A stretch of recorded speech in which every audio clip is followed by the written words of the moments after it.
Good morning, everybody. Betting for breakfast, powered by the Sharp app. I'm Mark Drumheller. I'm here with Dave Gleckner, and week 0 is finally upon us. We have college football games to bet on. I can't wait to get into all the action. Dave, it's been a long off season, but we are finally here. And listen, we're not getting all the top 25 teams here today, but definitely going to be some fun games to watch and wager on. Yeah, man, and a new season brings a little bit of a new look. I'm feeling the headband this year. You know, every pro wrestler, true wrestler needs a little bit more accessories, right? So let's roll something new in. I can't wait to get into this. We started with the glasses, now the headband. I'm feeling like this is going to be a big year all around for both of us. And today's exciting because it starts off a little bit of green here with a game over in Ireland. And that's, I think college tried that. COVID, busted them last year, but it's really going to give us that excitement flavor of seeing the game in a different country and really kicks the season off the right way, in my opinion. Yeah, it's a lot of fun. Let's hope the bankrolls grow like the ensemble is growing. And we're going to get off to a good start here in week 1. Can't wait to get, or week 0. Can't wait to get into these games. But before we get started, guys, we got to take care of business. Make sure if you haven't, you're downloading the Sharp app, the #1 app in sports gambling community. Get into Discord, hop in there. We have a free NCAAF channel. Where you can get all the college football plays, get in there and sweat with us. And also, we have our paid handicappers getting in all the action, getting some free plays out there for the people and also, getting some client plays out there. So lots of fun on the Sharp app this football season. So make sure you're a part of it. And another big thing that we're doing here at the Sharp app, we have our AI prediction model, which, had made people a ton of money in the summer. WNBA, NBA towards the end of that season. And now we're getting into football. And, we have all the tools and accessories you need to be a winner. So make sure you download the Sharp app and be a part of the community. But let's get into the action, Dave. And like you said, it starts in Ireland. Scott Frost on the hot seat with Nebraska heads over to take on Northwestern, a team that they pounded last year, 56-7. They ran all over them. They outrushed them by 390 yards, just physically dominated this Northwestern team,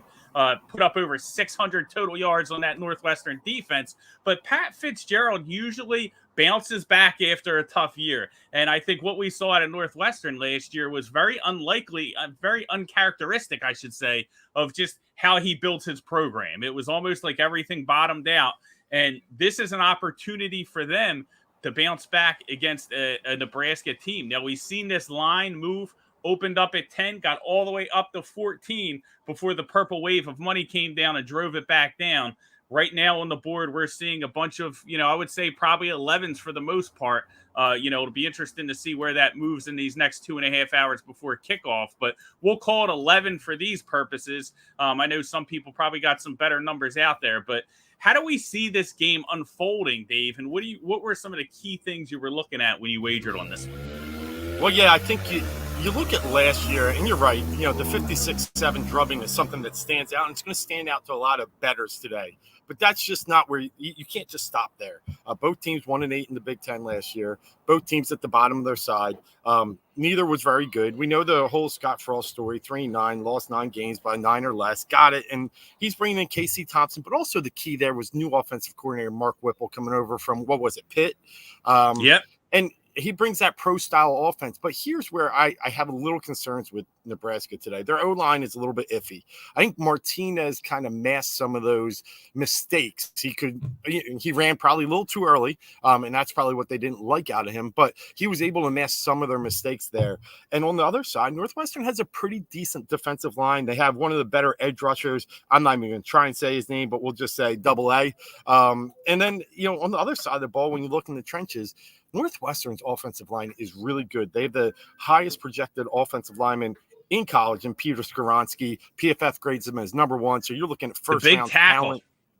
Huge. And on the other side, right tackle, Ethan Wiedeker is decent. He was great as a top 15 tackle in the Big Ten. So you got two ends that are pretty good and can neutralize Nebraska's rush. I think if you look in the trenches, Northwestern has the advantage. Where they don't have the advantage is quarterback and skill positions. But if you can grind this out, make it ugly, and you can play a slower paced game, which Fitzgerald, like you said, wants to do, average 15.9 points on the defensive side in 2020, rose to double that in 21. He's going to find ways to bring that back down. Keep this ugly. I think they stay within the number. I like Northwestern because of the advantage in the trenches. Yeah, I do too. Listen, I'm on Northwestern, got them at 13.5. Excited about that number. Got it right before, it hit 14 and then kind of fell back down. Not my strongest play on the board, but definitely I think this is a matchup. You hit the nail on the head, right? You got Casey Thompson coming over a quarterback, to replace Adrian Martinez. You got Mark Whipple coming over from Pittsburgh.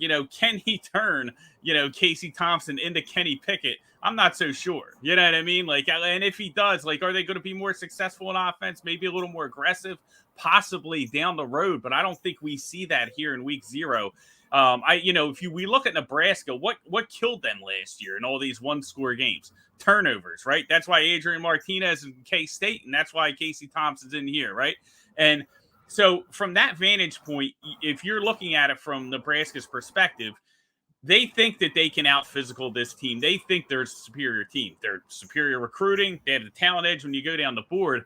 I'm not sure how aggressive they're going to be in this game. I think they're going to try and play mistake-free football, limit, possessions, both teams. Northwestern going to be running with Cam Porter. They get him back, to pair with Evan Hall Jr. So I think they have a lot of, there's a lot of pass here to where this is going to be a low-scoring conservative game. I think the under makes a lot of sense. Opened in the mid-50s, down. I saw it at 49 yesterday. It looks like it bounced back up to 52 now. But, I think the under makes a lot of sense in this game. I think we're going to see kind of an ugly, first matchup here in Ireland where it's a lot of running the football and it's a lot of, conservative play, I think, from both teams. And that makes the points more valuable. That's why I took Northwestern with the 13.5. Yeah, and good point on the turnovers. I mean, they are trading quarterbacks here, and I do think there is some uptick in talent with Casey Thompson as far as, running a more balanced offense goes. But he did throw 9 interceptions last year. Yeah. I mean, it's not like he was very protective of the ball. 24-9, decent numbers. I don't mind. Completion percentage just under 6. It's not like was he on the field in that Kansas game? Was that him or was that a card? I'm trying to remember. Dude, I forget. And I know they lost that game 59-58. I just forget who started that game. Yeah. Because they did a lot of played him, but then they took him out and they'd even do 2 quarterback style. They were it was weird last year. But But I like the undercall too, and I do like this. Early in the season, we got to look at things like this. It's what you've been practicing against yourself. Coming to play a game, sometimes things aren't as smooth as what you practiced, and it does take some time to adjust. So I think unders will probably be more prevalent early in the season, and I think this is one that really shows that. Yeah, I just think that's kind of the kind of game we're going to get. When you look at Nebraska offensively, I think they're going to try and just, listen, if you're Scott Frost, I know that no coach goes out, all the coaches go out there and say, oh, no, we're just trying to win the game. I don't worry about my job or anything. He knows he's just got to get out of here with a win. Style points doesn't really matter here. He's got to get a win. If he doesn't get a win, they're going to be collecting money on the plane ride home to get him out of there, right? That's for the buyout. So I just think that they just try and play mistake-free football. They're a better team on the field. They want to get the job done. And, that's where I think the points become valuable in this one. Again, not my strongest play on the board, but if I were to play this, if I'm looking at this game, it's going to be Nebraska and it's going to be the under. They're the 2 sides that I'm looking at. Even at, right now it's at 52. I think that's solid. I would take that. Like I said, it opened at 54.5. And that's the interesting part about this game. We're seeing the odds kind of fluctuate, opened at 10 on the side, got all the way up to 13.5, now kind of settled in the middle. And same thing on the total, right? It kind of, went down towards the under, and now it's starting to come up a little bit. Market might have got too carried away with that, but still think it's an underplay, low-scoring matchup here. But I'm glad to see that we're aligned here with Northwestern as the side in this matchup. I think it's going to be a rough year for Nebraska and Scott Frost. Just going to take a little bit of time to get that offense rolling with all those new pieces. He fired all the coaches, and now they're just trying to put everything back together. Little early to me to think everything's going to be clicking right off the bat. Yeah, it's interesting you said Scott Frost is not looking for style points, just wants to get out of there. That's my fear with Scott Frost. Maybe he is, and then he gambles this game too much. We'll see. I just can't tell with him. It would take brass ones. I would have more respect for him if he did, dude. Just went out and tried to put up like 60 again. Yeah.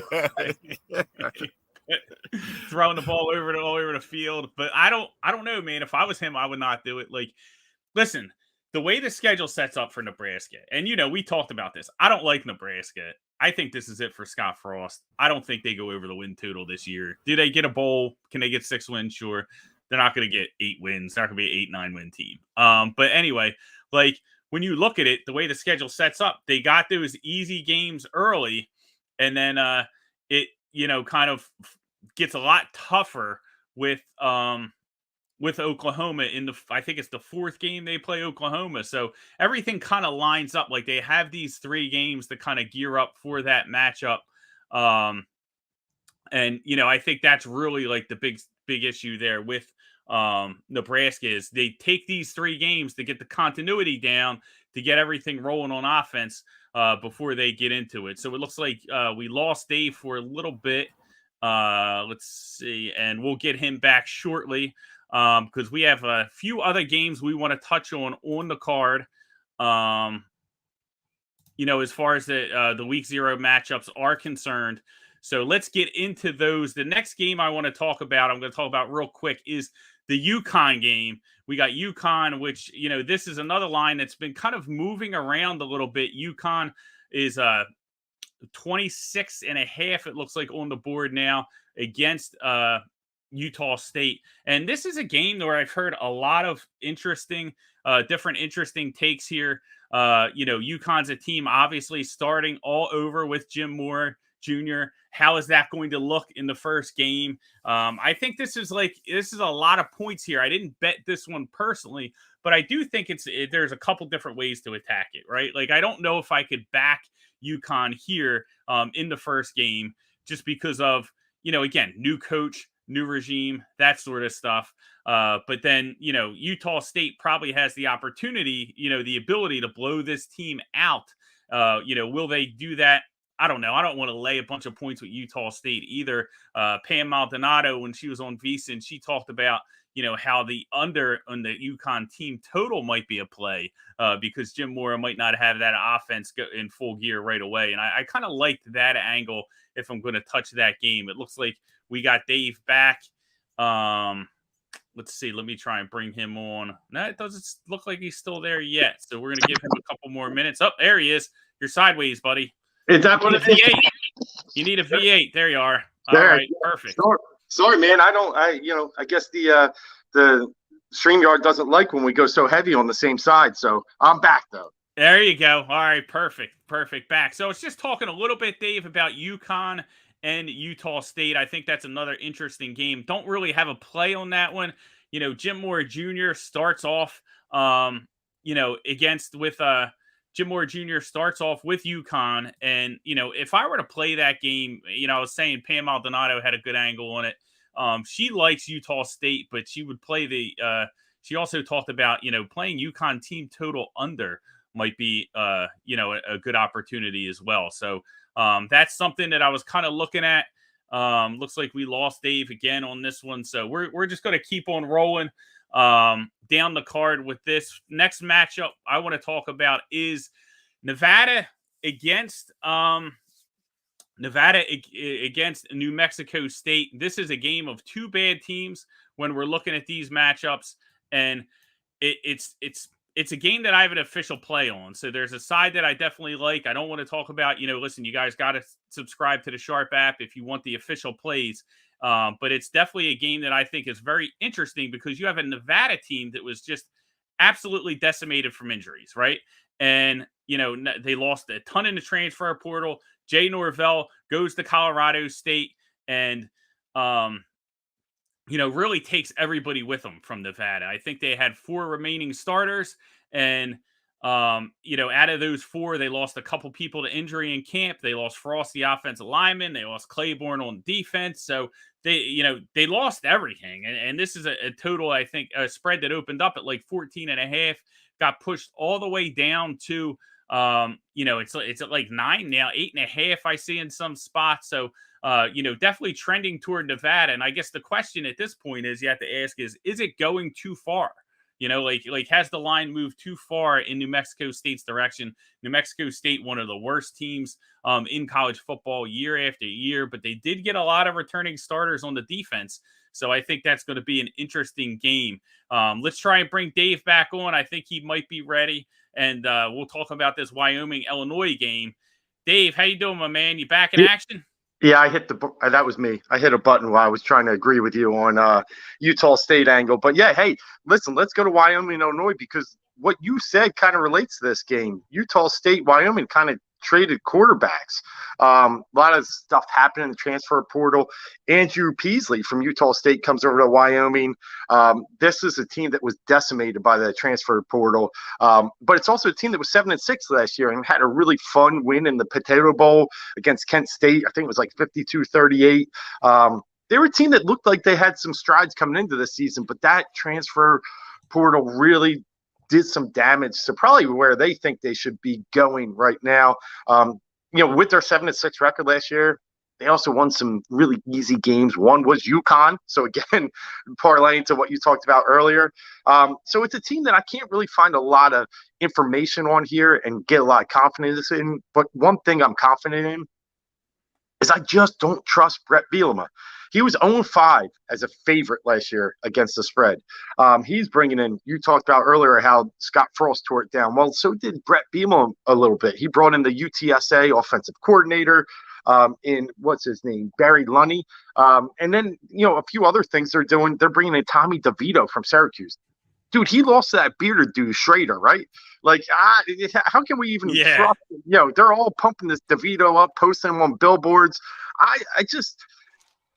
I think this is a lot to ask for Illinois. This is a team very similar to Nebraska, getting all that gas. They've lost 4 or 7 games last year. They were 5-7 by 7 or less. This is a team on the rise. They may be, but I just think they're gassed up a little bit. I think the value is in Wyoming in this game.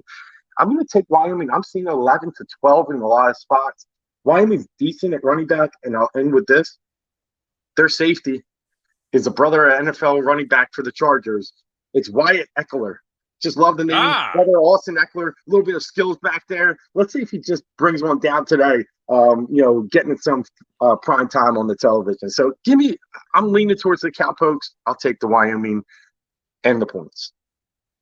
Yeah, I tell you, it's a lot of points. And I think that's kind of like the theme with the market today is like, have they gone too far? We're seeing a lot of it, money's flying in on one side, then it starts flying in the other, and it's kind of bouncing in the middle. With Wyoming, with Illinois, I mean, this line has just moved, from it, it opened at 9 and now it's all the way up to 14, juiced 14 on DraftKings at some spots. So, it's a lot of points. I was surprised to see it hit 14. I do have an official play on the Sharp app on this game as well in regards to the total. So, I think Wyoming's an interesting team. They lost a lot on offense. They lost Valladay to Arizona State, which, they have decent running backs there to kind of fill that void. They lost Nair to Texas, and, they lost their quarterback. So lots of turnover on offense for Wyoming. And they lost some players on defense too.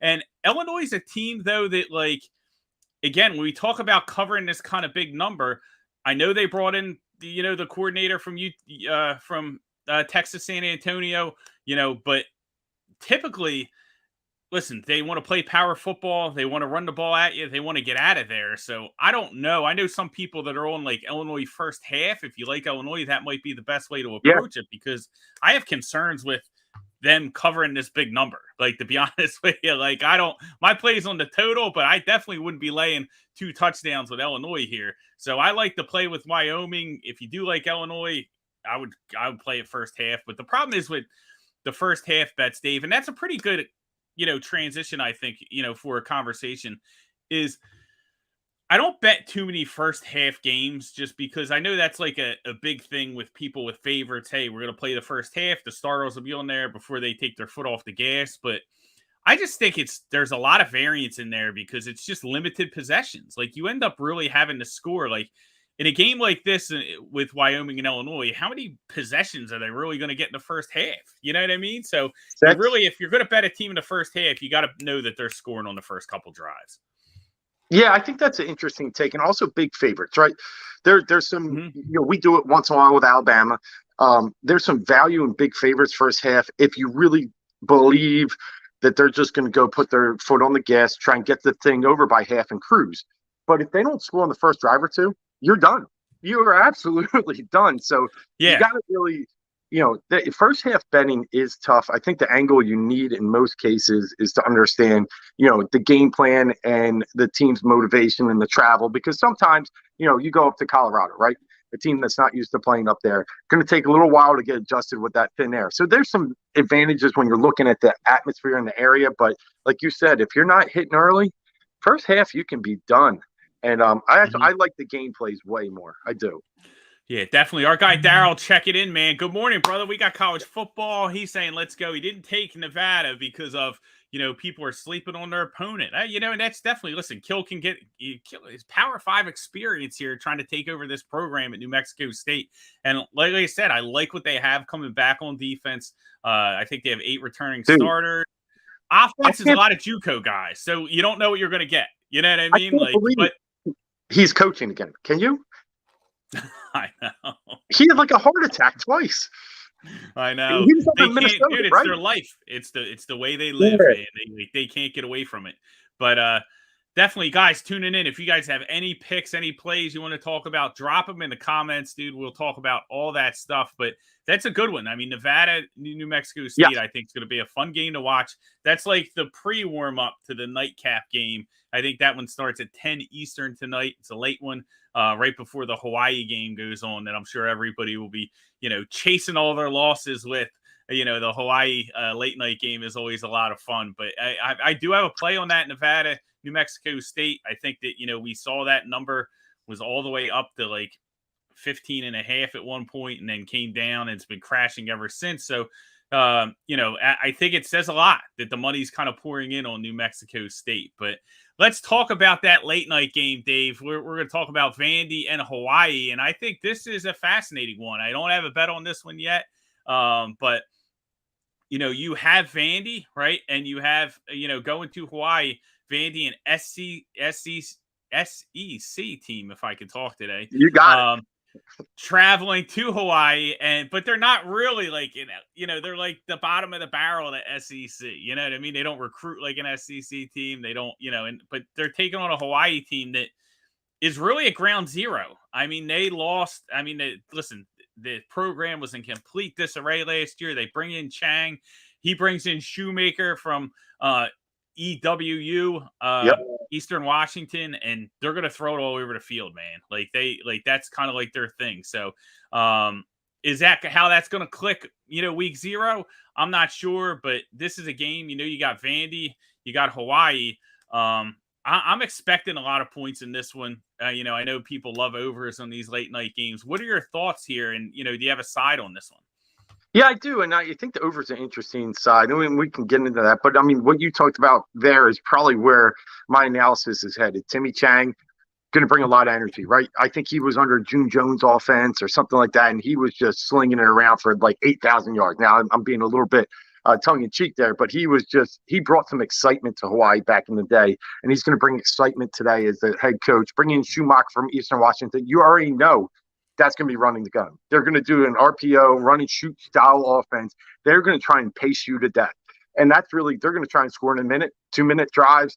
And I think that's going to be a big advantage when you're looking at a Vandy team that did allow 193 games on the ground last year, last in the SEC. And, let's remember what Vandy did opening last year in week 0. They played Eastern Tennessee State and lost 23-3 as a heavy favorite. This is a team that was 6 points away from being 0-12. That's how close their 2 wins were. They have some returning players. They have played the portal nice with the JUCO transfers. But then traveling that far, going to a stadium that's going to have that much energy. Now, I do have a little concern. I would have loved Shevin Cadero to stay with Hawaii. I know he transferred out to San Jose State. But they do have Braden Traeger, and he played a few games for them last year as a freshman.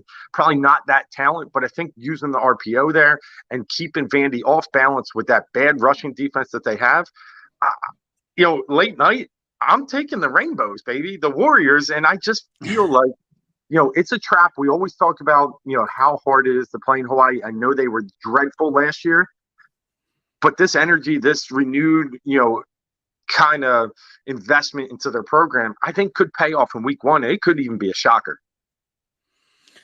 Yeah, it's going to be a fun one, man. And listen, it's buckle up because I do think it's going to be a lot of points. I was on VSiN Wednesday night with Scott Seidenberg, and I do a roundtable with Tom Casale over at the Action Network, and he brought up an interesting angle on this one that I think is if I'm going to play it, I'm going to be playing that side. I'm just kind of waiting before I pounce on it. But he brought up Vanderbilt team total over in this one, and I kind of like that one. It's like 31.5.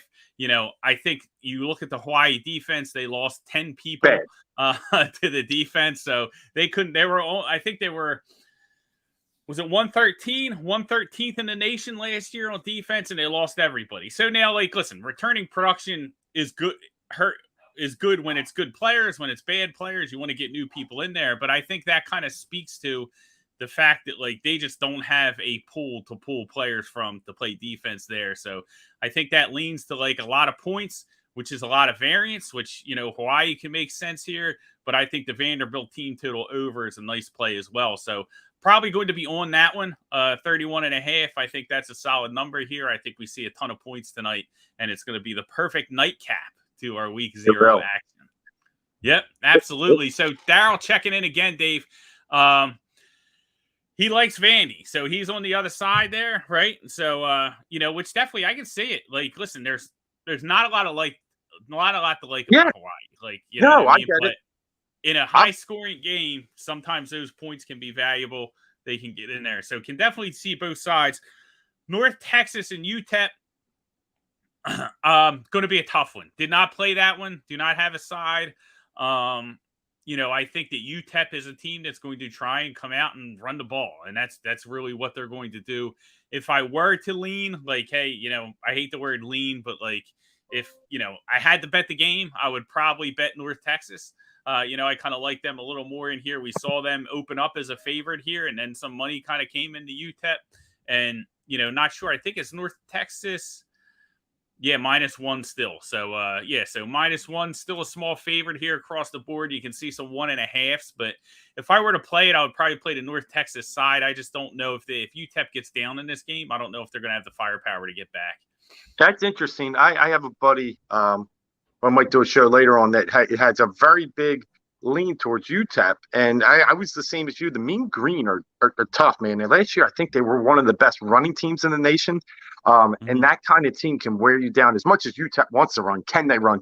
I know North Texas can, and that could be the difference here. UTEP is a team that's surprisingly probably one of my sneaky teams this year. Definitely, that program is on the up and up. Program's headed in the right direction, without a doubt. I mean, they were bottom, and now they're digging themselves out. They surprised even more people last year, I feel like. But I don't know. I think it's going to be a tough game from, I said, we're flipping coins, right? This isn't run to the window and bet either side. This was a no bet for me. But if I were to kind of pick a side, I would probably go with North Texas. Yeah, I'm probably no bet for now. I'm still trying to decide, but like I said, I have one guy leaning UTEP, so that's all I can give you right now. But a good game though. Good game. I love the -1s. What we only got that on the board today of the full coin toss. A lot of big spreads, right? Yeah. A lot of big spreads and a lot of favorites getting backed. Guys, week 0. Stay away from the money line parlays. All right, stay away from the. I know there's a lot of. It's hey, Western Kentucky -24.5, UNLV, and those other games -21. Florida State, what are they, -50? North Carolina, 42. North 42. Carolina, -32. So, it might seem I'm just going to put together an 8-team money line parlay and try and, you're still probably going to end up at -120. There's 8 teams, but it's, stay away from that stuff. But pick your spots. It's week 0. Listen, we're just right now, we're just getting our feet wet, getting ready for the big week next week. So don't feel like you have to bet every game out there. It's just kind of, get ready, dip your feet in. I would Yeah, go look, yeah. right? Just start off the season with a couple of dollars to really get rolling for next week. Next week's the week. Yeah. Like this is the preliminary. This is Yeah. like we're the prize fighter. We're in the back. We're getting our hands wrapped, right? That's what Yeah. we're doing. We're doing a little shadow boxing. We're getting ready, but this isn't like all in, go nuts on week 0. But there are some solid plays. I got 2 plays out in the Sharp app. Love them both. Headed for a 2-0 day, I'm sure. We want to get these things on the right, get the season off on the right foot. But we'll probably play the little Vandy team total over. Probably play some. Like I said, Northwestern 13.5. I'm on.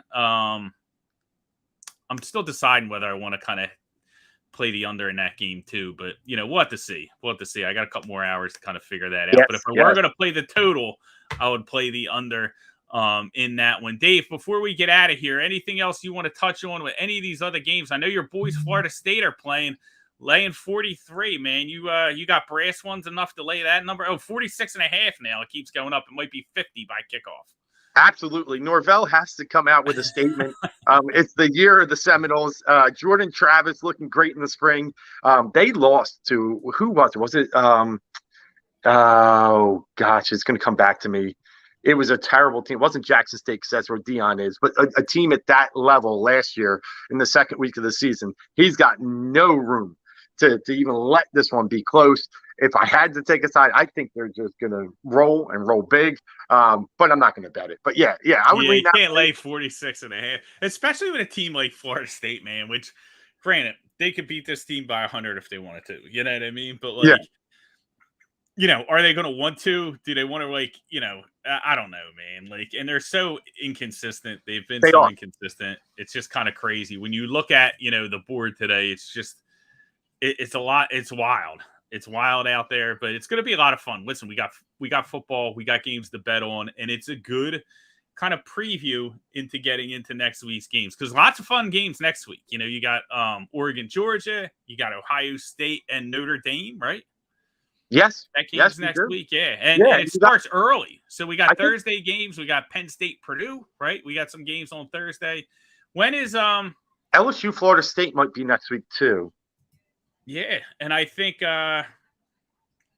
when is the isn't West Virginia Pitt early? I want to say that's like Wednesday or something, or is it Thursday? Yeah, it might be Thursday. I think that's early in the week, so we're gonna dive right in. So it's gonna be a lot of fun.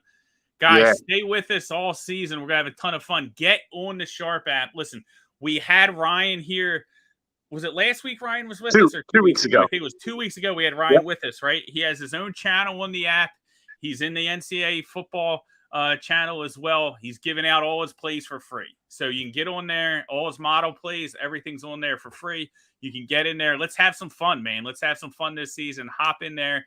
We're going to be sweating bets, and it's going to start today. So can't wait. So guys, we appreciate you hanging with us. Best of luck on all your plays, and we'll see you next week, hopefully with a much bigger bankroll.